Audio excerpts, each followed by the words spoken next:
Bismillahirrahmanirrahim. Assalamualaikum warahmatullahi wabarakatuh.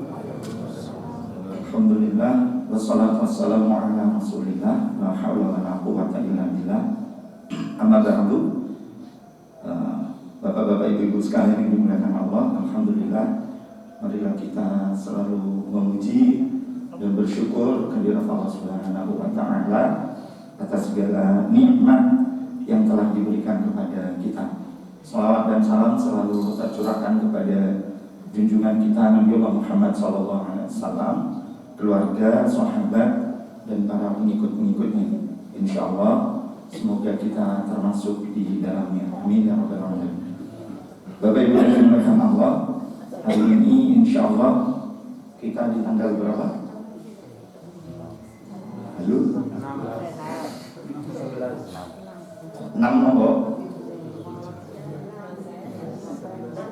6 November 2022 Hijriahnya 11 Rabiul Akhir 1444 Hijriah.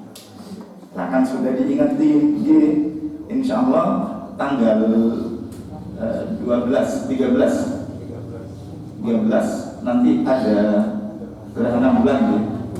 InsyaAllah semoga bisa menunaikan sholat gerhana. Puncaknya itu kalau di Jawa waktu Indonesia Barat ini kurang lebih jam 6. Jadi sekalian panjenengan sholat maghrib langsung itu, sekalian sholatnya panjang 1 jam nonton di Jokokan. Kalian khutbahnya insya Allah gitu, dalam rangka untuk menjadikan apa yang diajarkan oleh Rasul itu teladan bagi kita. Ini kita senantiasa mengulang-ulang, Bapak Ibu. Kenapa? Karena tidak semua itu menjadikan Rasul Muhammad SAW itu sebagai tauladan. Sekalipun Allah itu telah menyebutkan wa innaka la'ala khuluqin 'adzim. Jadi pada diri Muhammad SAW itu akhlaknya itu di atas akhlak yang bagus. Imam Ibnu Katsir ketika menjelaskan ayat ini, wa innaka la'ala dinil 'adzim, dan sesungguhnya akhlaknya Rasul itu ada pada agama itu. Apa? Ad-dinul Islam. Karenanya Imam Hasan Al-Basri ketika beliau menyebutkan mengingatkan kepada saya dan panjenengan semua, ya ayyuhalladzina amanusbiru wa sabiru wa rabitu wattaqullaha la'allakum tuflihun.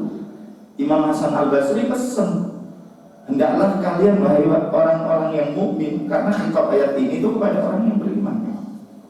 Hendaklah kalian orang-orang yang beriman, bersabarlah kalian dengan Islam kalian. Tetaplah kalian Islam dalam keadaan senang, dalam keadaan susah, dalam keadaan kaya, dalam keadaan miskin. Tunjukkan identitasmu sebagai seorang muslim. Loh. Nah kemarin itu kok ada pernyataan ya, Islam itu di Indonesia itu sebagai pendatang. Makanya tidak usah kemudian itu Islam itu mutak-matik apa yang ada di negeri ini. Masya Allah. Panjenengan ikut pertemuan R20 kemarin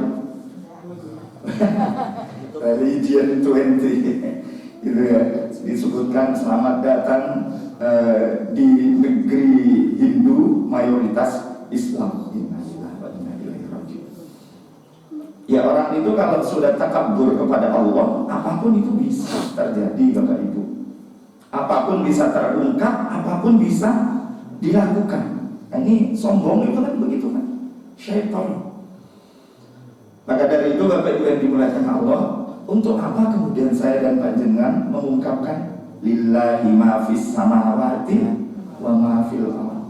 Lillahi mulkus samawati wal ardh. Sesungguhnya milik Allah lah apa-apa yang ada di langit dan apa-apa yang di bumi.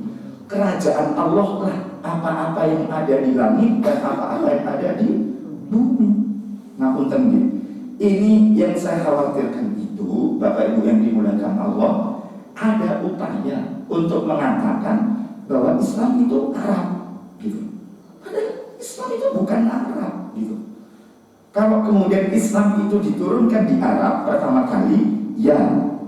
Kenapa? Karena memang yang paling jahil waktu itu di tanah Arab. Kalau misalnya ada nabi setelah Muhammad SAW, kira-kira nabi dan rasul diutus di mana nih? Wah, saya sudah mengira begitu. Nampak paling bobrok lah. Artinya apa Bapak Ibu yang dimuliakan Allah? Begitu. Ini maknanya apa? Kalau kemudian agama Islam itu bid'ahnya itu memang disebarkan. Bukankah di antara sifat Nabi dan Rasul itu tugasnya itu apa? Mubasyirin wa mundhirin, terus kemudian beliau itu menyampaikan gitu. Nah, kalau kemudian Islam itu disebarkan ke seluruh alam semesta, itu pantas atau membuatan? Pantas sekali. Wong alam semesta itu gadangnya sinten? Gusti Allah. Lah masalahnya Bapak Ibu yang dimuliakan Allah, ini yang saya khawatirkan, ada upaya mengkerdilkan bahwa Islam itu milik komunitas tertentu, milik negeri tertentu. Makanya dulu kan siapa yang mau pakai kerudung panjang silakan pergi ke Arab. Geletek saiki Arab wis ganti kok. Ngoten nggih. Saiki Arab wis ganti napa mboten? Ya Allah gitu. Terus kalau begitu ngomong apa? Tapi yang namanya orang-orang takabur itu ada aja alasannya. Loh mestinya Arab itu sudah kayak gitu, negeri yang moderat gitu. Innalillahi wa inna ilaihi raji'un. Makanya Bapak Ibu, disinilah Imam Hasan Al-Basri mengatakan, bersabar dengan Islam kalian. Tunjukkan identitas kalian sebagai seorang Muslim. Kenapa? Wala tamutunna illa wa antum muslim. Dan kalau begitu untuk apa sih Allah itu mengutus Rasul? Kalau kemudian saya dan panjenengan itu tidak mau mengambil contoh, kan begitu? Bapak Ibu, kenapa harus ada Rasul? Kalau misalnya Allah itu mengajarkan langsung sesuatu itu kepada saya dan panjenengan, bisa nggak? Allah bisa, semuanya itu bisa. Cuman masalahnya saya dan panjenengan yang tidak sanggup. Nabi Musa alaihissalam ketika beliau itu ingin percaya bahwa Allah itu benar-benar ada, pengen tanpa Allah gitu. Apa yang kemudian yang terjadi? Begitu muncul cahaya langsung pingsan. Itu Nabi Musa alaihissalam. Kalau misalnya kenapa sih tidak langsung mengutus malaikat gitu ngajarin kepada saya dan panjenengan? Rasul sallallahu alaihi wasallam ketika menerima wahyu pertama di Gua Hira, itu kan wujudnya itu Jibril itu wujud asli, tinggi besar, jenggotannya dawa, sayapnya banyak, warna putih. Rasul gemetar Bapak. Misalnya panjenengan dibangunkan oleh malaikat malam-malam, suruh bangun sholat lain, kum tangio, malaikat wujud asli, situ tangio betul, semakut. Lelek ngerti malaikat masuk semakut, tolong. Saya dan panjenengan tidak bisa, mungkin begitu. Makanya kemudian Allah mengutus Rasul dari kalangan manusia, sama seperti saya dan panjenengan. Supaya apa? Supaya apa yang diperintahkan oleh Allah itu bisa diajarkan kepada saya dan panjenengan. Gitu. Ini kemarin tidak ada kasus kanjuruhan disaster, jamaah salam aman ya? Sekitarnya alhamdulillah juga aman ya. Ini kalau saya berpikir itu kan ketika puncak dari apa yang telah dilarang oleh Allah itu ditunaikan. Ngapunten. Ini nanti kita coba bahas yang diajarkan oleh Rasul kepada saya dan panjenengan itu apa, begitu ya. Kenapa harus ada Rasul? Supaya saya dan panjenengan itu ketika dalam proses ibadah itu ada yang dijadikan sebagai patokan. Sebab kalau kemudian ibadah itu diserahkan kepada diri kita sendiri-sendiri, maka yang muncul itu kacau. Penyembahan kepada Tuhan pun juga kacau kan, Tuhannya jadi CMC, ya kan? Tuhannya jadi macam-macam gitu kan. Ada Tuhan A, Tuhan B, Tuhan C, kan begitu kan? Maka kemudian Allah itu mengutus Rasul dari kalangan manusia biasa, supaya apa? Supaya apa yang diinginkan oleh Allah di dalam syariatnya, di dalam Islam, itu dijadikan sebagai dasar dan contoh bagi saya dan panjenengan. Rasul diperintahkan sholat 5 waktu. Insya Allah Rasul mengerjakan. Sanggup? Ya. Kalau saya dan panjenengan mengaku menjadi umatnya, kira-kira sanggup apa betul? Mestinya harus sanggup. Rasul sudah mencontohkan kok. Tidak ada alasan bagi saya dan panjenengan. Saya berat, wah saya abot. Ya meskipun demikian, di antara sholat 5 waktu itu kan tidak gampang, ya kan? Kalau menurut panjenengan yang paling susah yang mana? Di antara 5 waktu subuh, oke, terus isya, terus asar, terus loh, saya kan akomodasi pendapat panjenengan. Saya kan tanya di antara sholat 5 waktu yang paling abot yang pun di panjenengan jawab subuh. Saya nyampaikan terus isya, lo panjenengan jawab terus asar, terus zuhur. Maghrib toh ya yang aman deh. Ya Allah. Makanya Islam itu juga tidak mengharuskan saya dan panjenengan itu langsung tepat waktu gitu kan, enggak gitu loh ketika sholat. Jadi ada waktu afdal, ada waktu jawaz, ada waktu yang utama, ada waktu yang diperbolehkan, kan begitu kan? Supaya apa? Supaya saya dan panjenengan itu tidak abot, betul kan? Pernah suatu ketika Rasul itu menunda waktu sholat zuhur. Memang beliau sengaja menunda.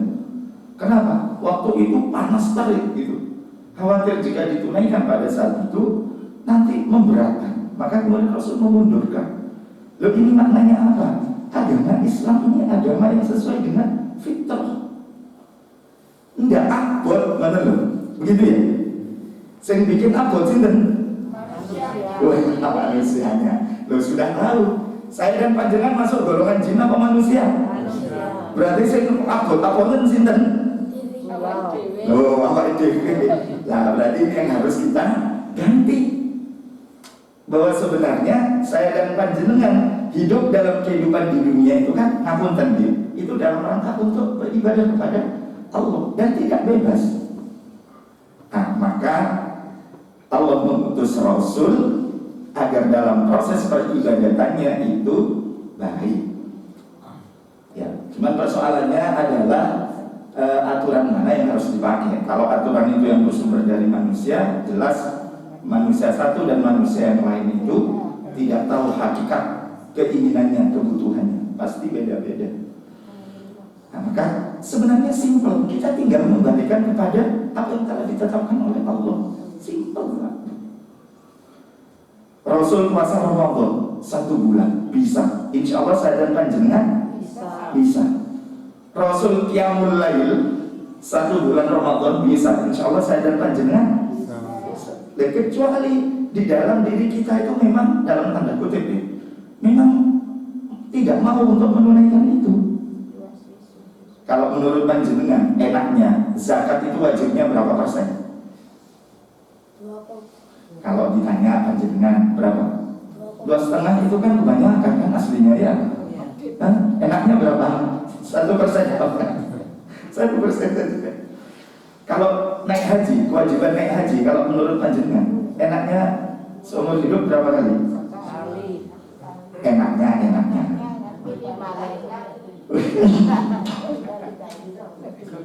Berkali-kali Pak, ngomongnya gratisan.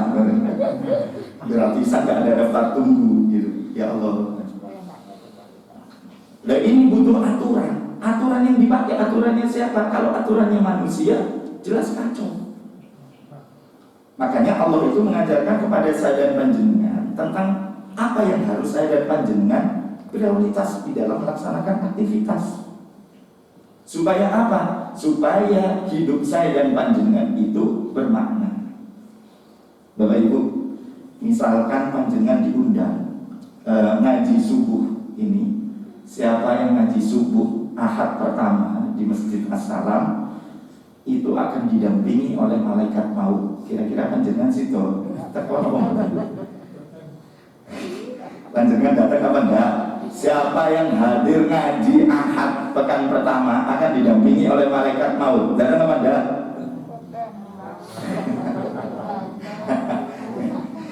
Ya. Nah, terus kan kalau panjenengan Tidak mau datang dibarengi malaikat mau pas ngaji itu mau dibarengi pas nopo, pas belok Arema tak? Kalau misalnya siapa yang nonton Arema Persebaya 1 Oktober 2022 itu akan didampingi malaikat maut, kira-kira mereka datang atau enggak? Enggak. Ke stadion enggak, ke masjid. Datangnya untuk ragu-ragu. Kita kompor lagi. Lah didampingin tok ya orang pokok. Ya Allah.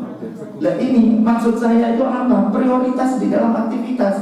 Kenapa? Karena saya dan panjenengan itu mestinya juga harus tahu bahwa kita hidup di dunia itu bukan untuk selamanya, Bapak Ibu. Ini yang harus saya dan panjenengan ada di dalam diri kita. 135 lebih ya itu Aremanya itu kan. Rata-rata masih muda ya. Makanya Bapak Ibu yang sudah udur tidak usah khawatir. Ternyata yang meninggal duluan yang muda-muda. Artinya memang ini kenapa Allah rahasiakan. Allah itu memberikan kepada saya dan panjenengan perintah dan larangan. Perintah itu ada yang sifatnya jazm, pasti, yang sering kita sebut dengan wajib, begitu ya. Wajib itu apa? Harus ditunaikan. Kalau tidak ditunaikan berdosa kan. Terus ada yang ghairu jazm, yang sifatnya itu tidak pasti, yang kita sering sebut dengan sunnah, mandub. Mandub itu apa? Dikerjakan, berpahala, ditinggalkan. Sayang sebenarnya ya. Sayang. Makanya kalau kita itu dalam tanda kutip terpaksa meninggalkan yang sunnah itu terpaksa, itu karena ada udzur, bukan karena meremehkan gitu ya. Kenapa anda sholat sebelum subuh? Alah, wong sunnah aib. Jangan. Kenapa anda sholat duha? Alah, wong sunnah aib. Kenapa anda puasa Senin, Kamis? Alah, wong sunnah. Kalau memang tidak mau mengerjakan itu bukan karena meremehkan, tapi memang karena ada udzur. Kenapa tidak puasa Senin, Kamis? Saya ambil yang ayam ulbit saja Pak misalnya. Tidak apa-apa. Tapi bukan karena meremehkan. Ada yang larangan sifatnya jazm, haram, mutlak. Contohnya apa? Halo? Babi. Daging babi ya, kalau dimakan yang haram. Terus? Homer. Terus? Judi. Terus? Zina. Terus? narkoba gitu ya. Kodol, homer. Molimo niku nopo asline wae. Molimo minum medok main madat itu nopo? Kubang ya? Madat terus untuk kuis wis lah. Itu kalau ditunaikan haram, kalau ditinggalkan berpahala. Ada yang sifatnya ghairu jazm, makruh. Napa? Dok ngomong rokok lho, biyen rokok makruh. Panjenengan berwudu lebih gerakannya dari 3 kali gerakan itu ada yang memakruhkan. Makanya jangan berlebihan dalam berwudu. Teman-teman, panjenengan makan jengkol pete itu makruh kalau mau ke masjid, teman-teman ya. Kalau mau kumpulan sesuatu yang berbau. Nah, kalau di rumah tidak apa-apa. Gitu. Lah, di antara perintah dan larangan itu ada yang sifatnya itu bukan termasuk perintah, bukan termasuk larangan, yang sering disebut dengan mubah. Mubah itu apa? Dikerjakan ya, tidak apa-apa, ditinggal juga, tidak apa-apa. Nomor contohnya, nomor makan, tulis, terus olahraga, iya. Terus rekreasi, bapak-bapak rekreasi nomor hukumnya wajib. Wah, kalau saya tanya bapak-bapak mubah, saya tanya ibu mesti wajib Pak. Ternyata ibu-ibu perlu healing Pak. Ya sekali-sekali diajak healing, jangan-jangan bapak-bapak jarang ngajak rekreasi Pak. Loh, ibu-ibu yang jawab. Ini curhat Bapak aslinya, suara hati istri. Jadi butuh juga rekreasi, gitu kan? Atau mungkin kalau mohon maaf bahasa saya bersyair, syair. Orang-orang dulu itu biasa nulis untuk mengingat-ingat itu dalam bentuk syair. Tetapi ingat, di antara perkara yang mubah itu, jika melalaikan kita dari mengingat Allah, maka itu bisa memunculkan keburukan bagi kita, jatuhnya bisa haram. Makanya dalam prioritas perbuatan itu antara wajib, sunnah, dan mubah. Kalau makruh dan haram lebih baik itu bukan prioritas, itu sudah ditinggalkan saja kan. Kalau wajib dan sunnah, mana yang didahulukan? Wajib. Antara sunnah dan mubah, mana yang didahulukan? Sunnah. Antara wajib dan mubah? Wajib. Wajib dan wajib? Wajib sing endi?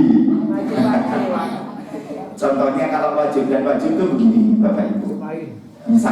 Misalnya panjenengan bapak-bapak atau adik-adik atau mungkin ada yang pas sedang ngajar gitu, bekerja itu istirahatnya jam 12.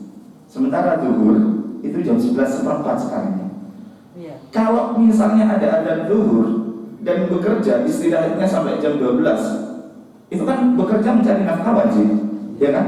Sholat wajib, mana yang didahulukan? Kalau misalnya panjenengan dipecat, gak apa-apa ngeten gini. Kita itu memang belum memungkinkan dalam konteks kekinian di Indonesia itu begitu azan langsung sholat. Ya maka kalau pemahaman saya, karena memang boleh dalam tanda kutip kita itu memundurkan karena bekerja itu wajib atau sekolah menuntut ilmu itu juga wajib, gitu. Toh nanti masih ada waktu begitu. Maka silakan, menurut saya silakan kerja dulu, tidak apa-apa. Nah, nanti setelah istirahat baru baru ke kantin gitu ya. Makan dulu ya kan. Oh kalau ini Pak nanti tidak khusyuk Pak ini. Oke. Setelah dari kantin ngobrol apa langsung sholat? Lah ini yang kadang-kadang pilihan prioritas ini loh, Bapak Ibu yang dimuliakan Allah. Ngapunten. Panjenengan ini Aremania. Biasa saja. Oh Aremania ya. Saya tuh heran. Ketika kemudian olahraga itu hukumnya apa? Mubah. Ya. Ketika olahraga itu hukumnya yang mubah, kemudian mengalahkan yang wajib, ini yang saya khawatirkan. Muncul banyak keburukan-keburukan. Apalagi ngapunten, sesuatu yang haram ada di sana. Min husnil mar'i tarkuhu ma la ya'ni. Di antara kebaikan, di antara hebatnya seorang mukmin itu, kehormatan dirinya, muruahnya itu meninggalkan perkara-perkara yang tidak banyak manfaat. Makanya hati-hati. Saya itu dulu pemain bola loh Pak Bu, ngapunten. Posisinya di stiker. Oh striker. Kalau nggak di striker di gelandangan gitu. Gelandangan. Ngapunten. Kalau kita perhatikan olahraga dulu dan olahraga sekarang itu kan beda. Kalau dulu olahraga itu sebatas untuk kesehatan kan begitu kan. Kalau sekarang begitu dijadikan sebagai industri, ini yang saya khawatirkan. Saya pernah membaca tulisan itu. Judulnya itu lahun munadzamun. Lahun itu permainan, munadzamun itu permainan yang diorganisasi.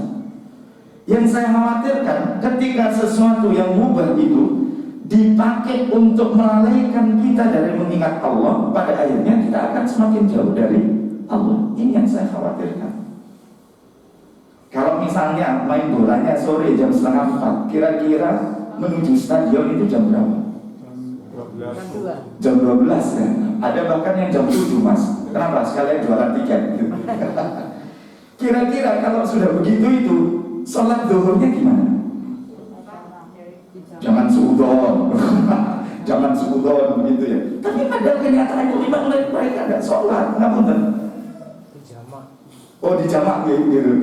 Jamak sekaligus zuhur asar maghrib kalian isya sekaligus subuhnya. Kalau misalnya masih sempat berpikir begitu masih untung. Tetapi Yang saya khawatirkan itu adalah ketika perkara yang mubah itu mengalihkan kita dari meninggalkan yang wajib.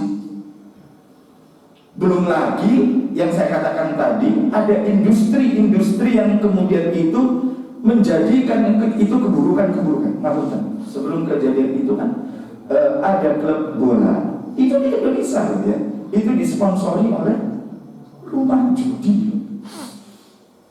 Innamal khamru wal maisiru wal ansabu wal azlamu rijsun min amali syaitan fajtanibuhu la'allakum tuflihun.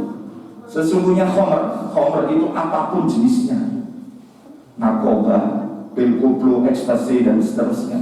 Wal maisir, judi itu online atau offline, kartu atau doro, judi burung merpati, kan ada ya di sini. Aman, alhamdulillah. Itu kan jelas-jelas begitu kan. Kalau di negeri barat, Pak, olahraga dijadikan sebagai industri. Mereka itu ada sponsor rumah judi itu biasa. Bahkan sponsor mereka itu khamr itu biasa. Ya, mereka memang tidak punya aturan agama kan begitu kan. Loh, di Indonesia kemudian dikatakan ngapunten bahwa apa yang salah ketika klub bola itu disponsori oleh rumah judi? Apa yang salah? Loh, komentarnya begitu ya. Innalillahi wa inna ilaihi raji'un. Dan lagi ngapunten, mohon maaf, kok iso saged musuhan niku lho, padha Jawa Timur iki. Malang sama Surabaya kok iso? Mohon maaf, saya adalah Laskar sampai kerap, bukan MU Madura United. Kok bisa gitu? Bonek sama Arema itu tukaran kelapa. Padahal kita itu kan mestinya kan dipersatukan dengan Islam itu tadi, ya kan? Gitu loh. Lagi ini aneh ini. Loh, mohon maaf, Arema itu loh kalah sama Persija nggak apa-apa. Kan kalah kan? Sama Persib itu juga nggak apa-apa. Gledek kalah mbek Surabaya itu loh. Sebenarnya nggak apa-apa, polisi yang ngomong tuh. Oh, betul ya, Lah, saya hanya berpikir begini ya, kalau kemudian nggak ada perseteruan begitu, kira-kira muncul nggak kekisruhan ini? Betul kan? Ya, ya Allah, innalillahi wa inna ilaihi raji'un. Hati-hati, gitu. Dengan apa? Dengan cintanya kita kepada golongan berlebihan itu. Padahal 2,5 bulan sebelumnya itu sudah ada kejadian di Gelora Bung Tomo gitu. Jadi ada suami istri berangkat dari Tegal, Jawa Tengah itu hanya pengen nonton Persebaya main di Gelora Bung Tomo. Bawa anak kecil pakai sepeda motor, anaknya umur 6 bulan. Sampai di Surabaya meninggal anaknya. Ya, karena bisa jadi ini kecapean dan keganggu pernafasannya naik sepeda motor dari Tegal ke Surabaya. Dan waktu itu dia itu komen, "Wes gak ono bal-balan sing koyo ngene rek." Mungkin ini dia itu baca spanduk tulisannya itu Persebaya sak tekone malaikat maut gitu. Mungkin ini yang disebut dengan Persebaya sak tekone malaikat maut. Wes gak usah fanatik nemen ambil bal-balan. Lek koyo ngene iki kedadiane, anakku ora iso bali. Itu 2 bulan sebelumnya.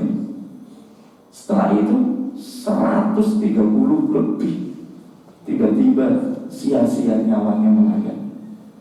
Itu generasi muda loh kan, Bu, yang akan menggantikan saya dan panjenengan. Mati kok goro-goro bal-balan. Oh, komennya pakai yel-yel rela mati demi opo. Saya khawatir kenapa tidak membaca apa yang disampaikan oleh Rasul. Laisa minna man da'a ala asabiyah.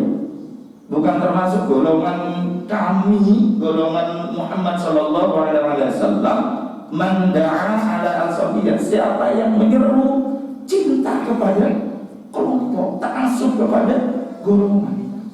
Wa laisa minna man qatala ala asabiyah. Bukan termasuk golongan kami orang yang mati berperang untuk kelompok. Walaysa minna man mata ala asabiyah. Dan bukan termasuk golongan kami orang yang matinya itu karena membela kelompok. Masuk kampanye bukan? Termasuk hati-hati. Maksudnya apa? Ketika mengalihkan perhatian kita dari Islam, gitu loh. Ketika mengalihkan perhatian kita dari umat Muhammad, al-muslimu akhul muslim, kan begitu kan? Muslim satu dengan muslim yang lain itu kan bersaudara. Tidak boleh saling menyakiti, menghilangkan kehormatannya, mengambil darahnya, mengambil hartanya tanpa hak. Kecuali Allah itu tidak akan mengampuni di antaranya, kecuali di antara keduanya itu saling ridho. Hati-hati. Saya dan panjenengan itu dipersatukan oleh Allah dan Rasulnya itu dengan Islam.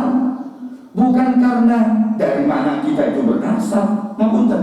Ayo panjenengan warga Teluk Cendrawasih ini. Teluk Pelabuhan Ratu.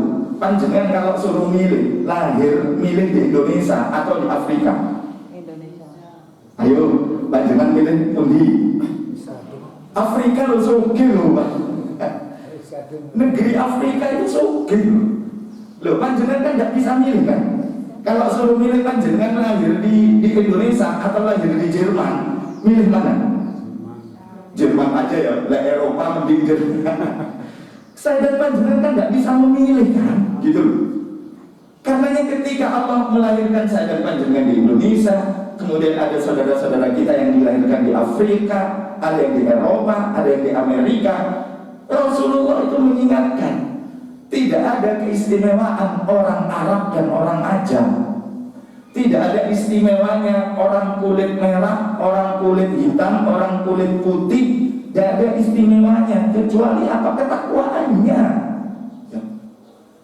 Makanya ketika disebutkan isbiru wa sabiru wa rabitu fattaqullah la'allakum tuflihun.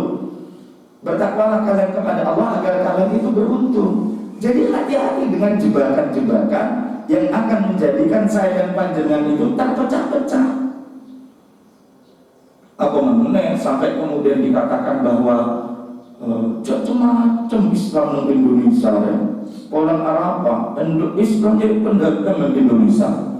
Tidak aku ganggu budaya Indonesia.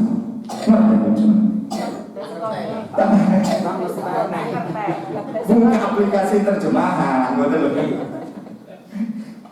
kok bisa-bisanya kemudian mengatakan bahwa jangan macam-macam. Islam datang itu untuk menghilangkan keburukan, untuk mendatangkan kebaikan, gitu. Loh, kalau sesuatu itu buruk tetap dipertahankan. Untuk apa kemudian Allah mengutus Rasulnya Muhammad Sallallahu Alaihi Wasallam? Makanya ketika kemudian Allah menyebut wa innaka la'ala khuluqin 'adzim, ya sesungguhnya engkau Muhammad wa innaka la'ala dinil 'adzim. Muhammad itu berada di atas agama yang agung. Apa ad-dinul Islam? Maka kalau kemudian ada orang diajak masuk ke dalam Islam, dia itu tidak mau, ya tidak apa-apa. La ikraha fid-din, kan begitu kan? Tidak ada paksaan di dalam beragama. Qad tabayyana ar-rusydu minal ghayy. Sungguh telah jelas mana jalan yang rasyid, mana jalan yang lurus, dan mana jalan yang bengkok. Faman yakfur bit-taghut, maka barang siapa yang ingkar terhadap sesembahan selain Allah, wa yu'min billah, dan dia itu beriman kepada Allah, faqad istamsaka bil urwatil wuthqa, maka sungguh dia itu telah berpegangan urwah terhadap tali wuthqa yang kuat. Apa maknanya tali yang kuat itu? Ai ad-dinul Islam. Lam fisomalaha, maka dia tidak akan terlepas. Maka kalau saya dan panjenengan itu sudah memilih Islam dan sudah percaya kepada Tuhan Allah, Bapak Ibu, pegang itu, pegang, jangan sampai lepas. Kenapa? Karena itu yang akan menyelamatkan kita. Allah waliyul ladzina amanu. Allah yang akan menjadi wali, menjadi pelindung, menjadi penolong orang-orang yang beriman. Yukhrijuhum minadh dhulumati ilan nur. Allah akan mengeluarkan orang-orang mukmin dari gelap menuju cahaya. Loh, saya panjenengan pegang Islam. Karena cuma sebentar lagi aja kan kita itu memegang Islam. Maksudnya kita kan hanya di dunia saja kan, suruh berpegangan dengan Islam. Makanya saya dan panjenengan itu harus apa? Harus merapatkan barisan, harus menguatkan persatuan. Persatuan itu bukan karena dari mana kita itu berasal, bukan. Persatuan itu karena persatuan akidah. Karena sesungguhnya saya dan panjenengan tidak pernah bisa memilih untuk lahir di tempat A, tempat B, tempat C. Kulitnya merah, kulitnya hitam, kulitnya kuning, tidak pernah memilih. Dan kalau kemudian Allah meminta memuliakan kita karena warna kulit atau karena dari mana kita berasal, tidak adil Allah, kan begitu kan? Tapi Allah maha adil untuk semuanya.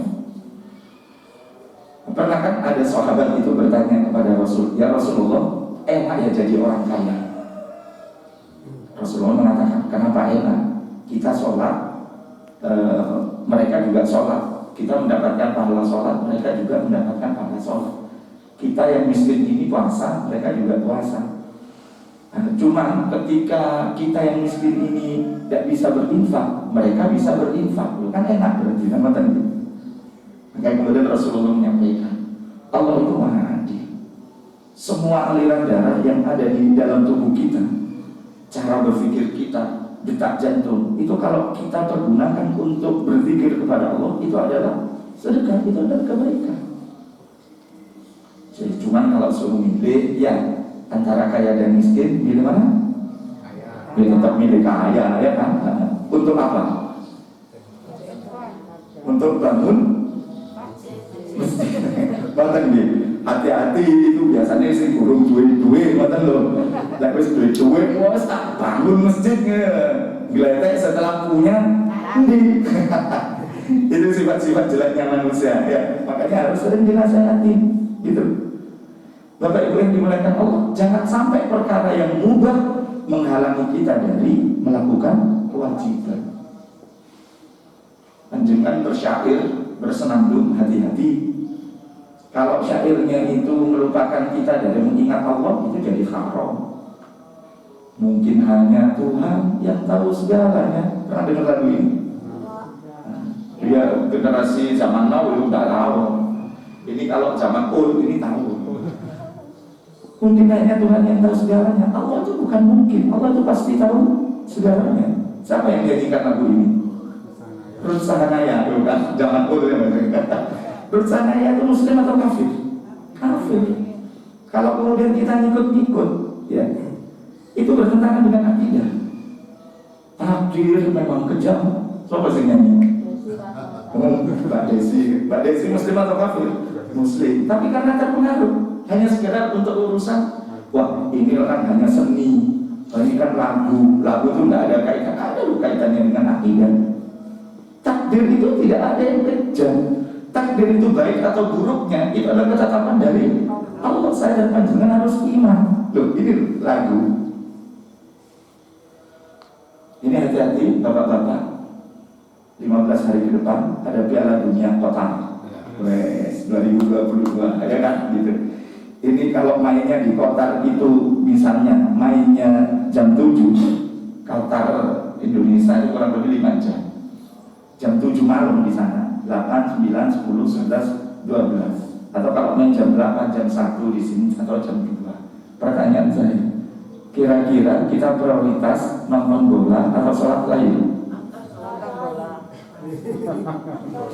Sholat lain lah, ya. Berapa rakaat sholat lainnya? 21, ya. 21 itu bukan 21. 2 tahajud, 1 witir, begitu ya. Nah, padahal nonton bola 2 kali 45 menit berapa? 90 menit.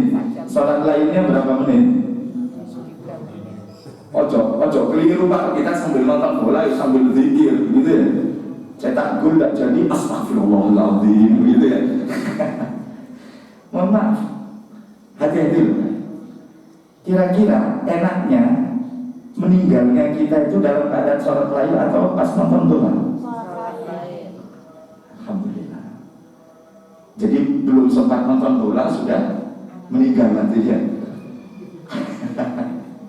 Ya Allah, ini pilihan-pilihan prioritas Bapak Ibu. Supaya apa? Supaya saya dan panjenengan itu tidak sia-sia.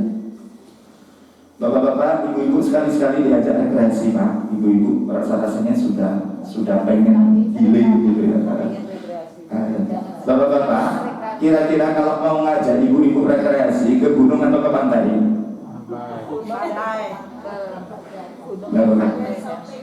Oh, shopping ternyata. Loh, ternyata rekreasi mubah. Tapi jika kemudian pilihan tempatnya itu menyebabkan banyak maksiat loh, gitu kan? Hati-hati. Nah, makanya kita itu juga dalam menentukan prioritas ini kita harus pandai, sebab apa banyak sekali jebakan-jebakan sekarang. Insya Allah ya, mestinya rekreasi itu tadabbur alam, menjadikan diri kita itu semakin takjub kepada Allah Subhanahu Wa Taala. Tapi jangan salah, olahraga itu selamanya mubah ya kalau dalam bahasa saya. Kalau kemudian ada yang belum ada Pak olahraga sunnah, renang, berkuda atau mana gitu. Ya sekarang kalau renang sekarang itu kira-kira sunnah apa buatan? Ya ini campur aduk, gak karu-karuan. Tapi kalau panjenengan Bapak Ibu ingin meniatkan itu sebagai bagian dari perintah Rasul, itu bisa bernilai pahala. Caranya seperti apa? Ya panjenengan punya kolam renang sendiri, gitu.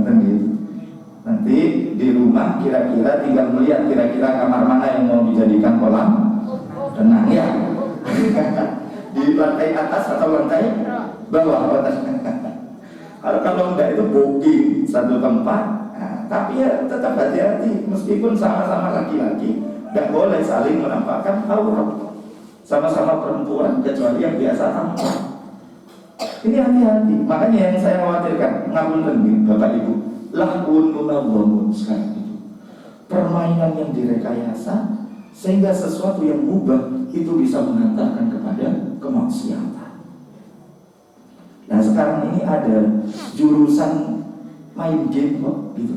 Jurusan bikin program game. Game itu kan banyak melalaikan gitu. Dan sekarang tuh ada istilah e-sport. Saya pernah menyampaikan olahraga elektronik gitu. Itu kan banyak melalaikan.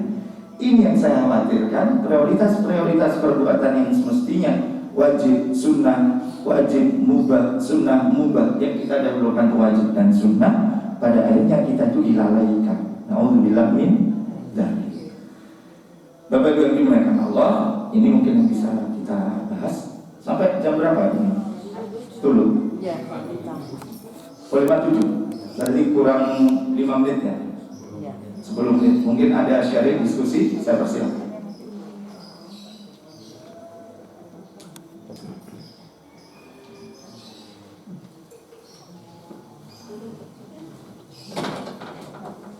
Ada? Halo? Buatan dia? Baik. Bapak Ibu yang dimuliakan Allah, ternyata tidak semua manusia itu yang akan menjadikan Rasul itu sebagai contoh. Nah ini yang harus saya dan panjenengan perhatikan. Kalau saya dan panjenengan itu ingin menjadi umatnya Muhammad, berarti saya dan panjenengan itu harus menjadikan Muhammad SAW itu sebagai uswatun hasanah. Kenapa? Karena memang tidak semuanya. Liman kana yarjullah, mereka yang menjadikan Rasul itu sebagai contoh teladan yang terbaik itu mereka yang hanya mengharapkan kebaikan dari Allah wal yawmal akhir, dan mereka yang percaya dengan adanya hari akhir, wa dzakarallaha katsira, dan mengingat Allah, menyebut Allah dengan sebutan yang banyak. Sekarang kan yang lagi viral ada Mbah Sinten Ibu, Mbah Welo, yang pakai seperti pakai pakaian Dayak itu, tatuan semuanya, dan itu viral sekarang. Dia mengatakan bahwa surga dan neraka itu ilusi, dan ini dahsyat. Upaya-upaya untuk menjadikan keraguan kita terhadap adanya hari akhirat itu dikuatkan dalam konteks kekinian. Kan jangan tidak pernah ya, tahu itu ya. Seperti pakaian merah-merah begitu. Dan dia mengatakan surga dan neraka itu ilusi. Dan dia ngomong ketemu dengan Nabi siapapun, inna lillahi wa inna ilaihi raji'un, dan menjadikan semua ajaran itu sama. Ini yang harus kita tuh berhati-hati sekarang. Makanya kemarin ketika dalam pembukaan Religion 20 itu dikatakan selamat datang di negeri Hindu mayoritas mayoritas penduduknya Islam. Seolah-olah begini, tidak boleh dalam tanda kutip itu Islam. Padahal mereka mengakui wali itu menyebarkan Islam di Indonesia. Dan memang biasanya Islam itu memang harus disebarkan. Untuk apa? Rahmatan lil alamin, kan begitu kan? Islam itu memang harus didakwahkan. Dan kalau kemudian ada satu tempat yang bobrok, kemudian datang Islam, supaya tempat itu menjadi baik gitu. Karena Islam itu agama yang sesuai dengan fitrah. Gitu. Dan saya dan panjenengan itu harus tetap menyampaikan itu. Nah, jadi kalau kemudian ada keburukan, andai kata Islam itu membiarkan keburukan, nah, maka pasti keburukan yang terjadi pada masa jahiliyah itu tetap ada zaman sekarang. Anak putri lahir langsung dikubur, kan begitu kan? Gitu. Andai kata Islam itu datang tidak untuk memperbaiki, mohon maaf, genaru kodem, itu mereka itu biasa untuk jadi ngapunten ya, jadi penerima tamu dan pemuas syahwat itu tetap ada. Andai kata Islam itu tidak memperbaiki, gitu. Maka Islam itu datang itu untuk memberikan kebaikan kepada kita. Dan itu adalah firman Allah, wa ma arsalnaka illa rahmatan lil alamin. Rasul Muhammad SAW itu diutus untuk menjadi kebaikan untuk seluruh alam. Dan ini iman saya dan panjenengan, Bapak Ibu. Jangan sampai kemudian saya dan panjenengan lepas, dan apalagi kemudian saya dan panjenengan tidak usah terlalu cinta dengan agama ini, dengan Islam. Jangan, karena saya dan panjenengan itu selamat karena Islam. Isbiru, bersabarlah, wasabiru, kuatkan kesabaran. Dengan apa? Dengan Islam. Pegang teguh Islam dalam keadaan senang atau dalam keadaan susah. Pegang teguh Islam dalam keadaan kaya atau dalam keadaan miskin. Pegang teguh Islam dimanapun kalian berada. La'allakum tuflihun, maka kalian akan mendapatkan keberuntungan, insya Allah. Cuma persoalannya sekali lagi, Bapak Ibu yang dimuliakan Allah, memegang Islam dalam konteks kekinian seperti memegang bara api. Kalau kita pegang, melepuh. Tapi kalau tidak kita pegang, lepas. Kita milih mana? Insya Allah kita akan pegang dengan penuh kesabaran, insya Allah. Jadi kan hanya ibarat ya gitu. Artinya kalau toh misalnya kita itu dalam tanda kutip harus mati itu karena Islam, bukan mati karena klub bola, klub voli, klub tenis, bukan. Atau mati karena, mohon maaf, berani kelompok Madura lebih tinggi, lebih mulia daripada Jawa, atau sebaliknya, Jawa lebih mulia daripada Kalimantan atau sebaliknya. Itu tidak ada manfaat begitu. Karena sesungguhnya kemuliaan kita di hadapan Allah itu adalah ketakwaan kita, patuhnya kita di dalam melaksanakan perintah, taatnya kita di dalam meninggalkan larangan. Itu yang akan menyelamatkan, insya Allah. Semoga Allah mengumpulkan kita kelak di dalam surganya. Andai kata yang berbicara di depan ini belum kelihatan, kalau bicara ya Pak Fatah ya Allah gitu. Minggu pagi ganjil bareng ngaji di Assalam, bener ya Pak ya? Dicari ya. Ya nanti sambil dilihat samping kanan kirinya ya. Yang ngantuk juga nggak apa-apa ya. Dipanggil, ayo ke surga Allah. Bersabarlah, karena sesungguhnya waktu kita di dunia itu hanya sesaat, dan semoga kelak kita dikumpulkan di dalam surga Allah Subhanahu wa taala. Mohon maaf dan batin, subhanakallahumma bihamdik, asyhadu an la ilaha illa anta, astaghfiruka wa atubu ilaik. Assalamualaikum warahmatullahi wabarakatuh.